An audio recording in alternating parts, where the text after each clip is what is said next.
Hi, Matt here for another weekend video. This is going to be a prog video on Graaf Generator, a band that I can remember talking about doing a show for these guys as late or as early as last year. Graaf are a difficult band for a lot of people, even a lot of prog heads. They make, Gentle Giant sound easy to listen to. Not as, avant-garde as Henry Cow or something like that. But I think one's ability to handle the music of Graaf Generator is entirely dependent upon one's ability to handle Peter Hammill. His voice, call it what you will, an acquired taste. He's extreme. He's almost like a method actor, so assuming you can get past that, or assuming that you actually like his voice, that's what's going to determine whether you can be a Graaf fan. All right, so I'm just going to do their 69 to 78 work, which I think is the essential stuff. So it makes most people who are fans. They were one of the great progressive rock bands of that era. And of course, as I'm always saying, the 70s was the time for prog. So in 69, we had the Aerosol Gray Machine. Now, this is the cover of the Aerosol Gray Machine. My CD did not come with that cover. It came with this. This was the back. This was the back of the LP cover. It is a pretty good album without being a great one. I think it's probably as good as Yes's first album in 69, better than Genesis's first album in 69, from Genesis to Revelation. Of course, none of those albums are as good as King Crimson's first album in 69 and the Court of the Crimson King, but I think Aerosol Gray Machine stands up. This was originally supposed to be a Peter Hammill solo album, and you can read about the developments of this online, but the record label didn't want to issue it. It was never issued in the UK until like years later in 75, I think. This did come out in the US though.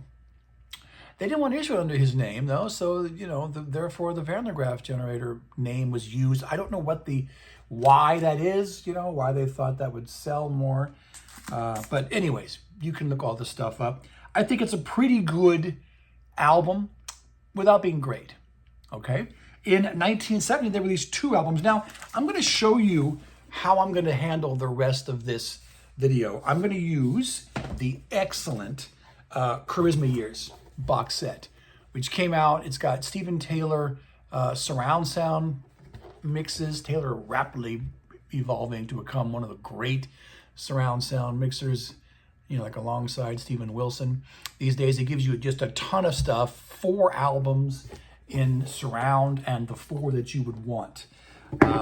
So that's what I'm going to be using. They don't reproduce the LP covers except in the book, but they're huge. So I'm going to show you. Least we can do is wave to each other. There it is. Look at that. Huge reproduction. The least we can do is wave to each other. It's a real good album. I think there's a quantum leap in quality between Aerosol Gray and this. Okay, so this was the first one released in the UK. It was critically acclaimed.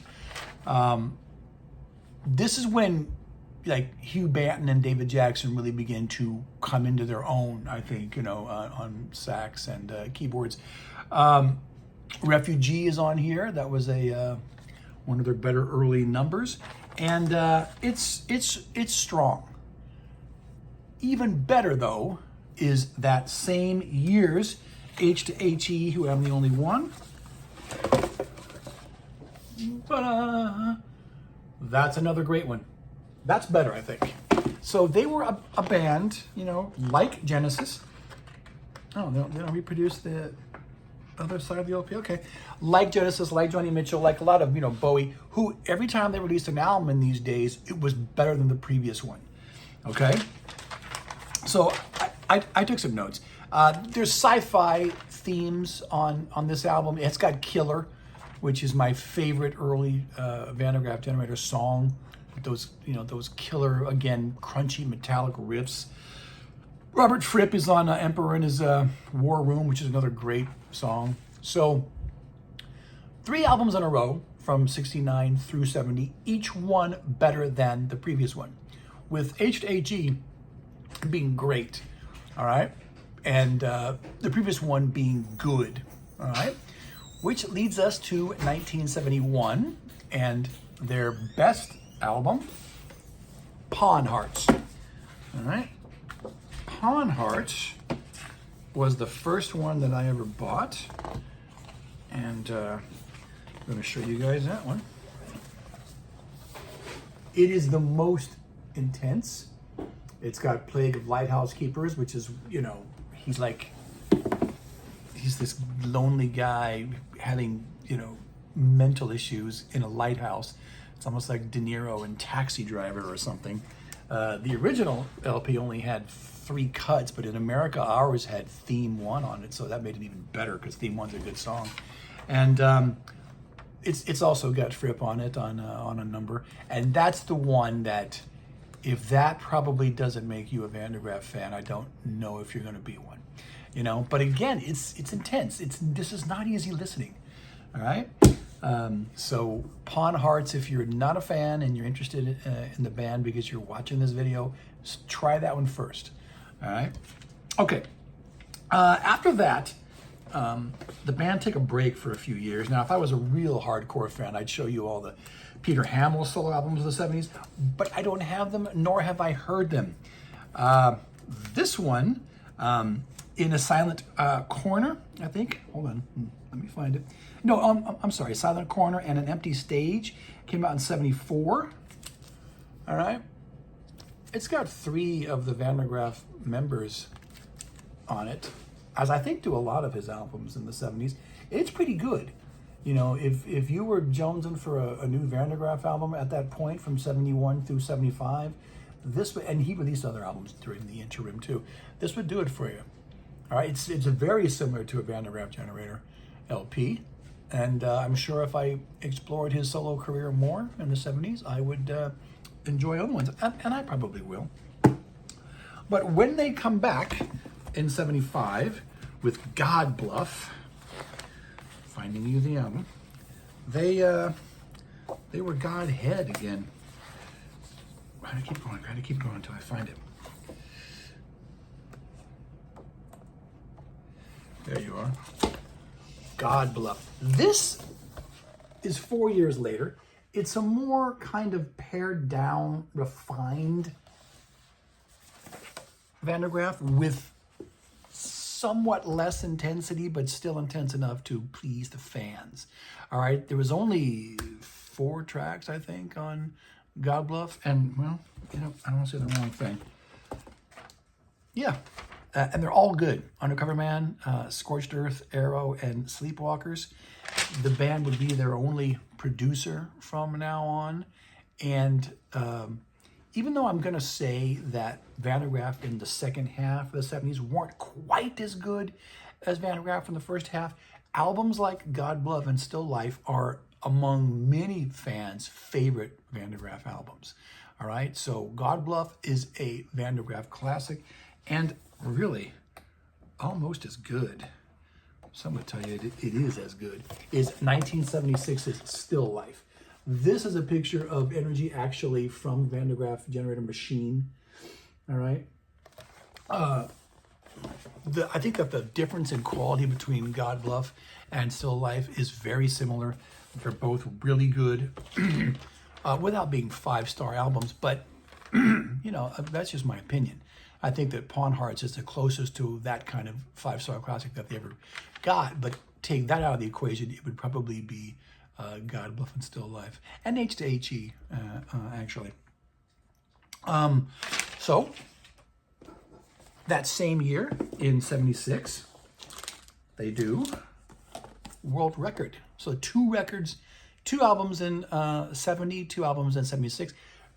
If World Record is their least the least of their albums from the 70s, then this is still a pretty good record. This album is in surround. It is not on the box set I'm showing you. It just came out within the last couple months. So of course I snatched it. And you know what? It sounded really good. The whole thing is pretty good. The Mergiless 3 track, which goes on for like 20 minutes and kind of devolves into like a reggae jam, is still pretty good. I mean, it'll take you where you want to go if you just have an open mind and get into it. These guys were too talented to make a crappy album. All right, so if this is the worst album that they made in the 70s, then this is still pretty good. World record. All right, their second album from 76. In 77, back to the box set, it's Quiet Zone, Pleasure Dome. So I'm going to find that one for you. There you are. Cool cover. This is a bit better, I think, than World Record. They begin to have a slightly new wavy sound on here. You get a lot of progressive rock bands by the last few years of the 70s were starting to try to go in a more commercial direction. Not that Van der Graaf could ever go fully commercial, because Hamill is just too offbeat and too eccentric to ever sublimate these impulses that he has into a top 40 kind of mentality. But I would say that the Quiet Zone, Pleasure Dome is perhaps the most accessible Van der Graaf album of this time. You know, tell me whether you agree in the comments. It's good. A tad better, I think, than World Record. And the last one, well, you know what? This is another Peter Hamill album I have, Over. This is like a breakup album from some woman named Alice. I probably like this one better than the other one I showed you. Doesn't he look like Jimmy Page in some pictures? But first song is, could have been played on the radio. It's like a rock song.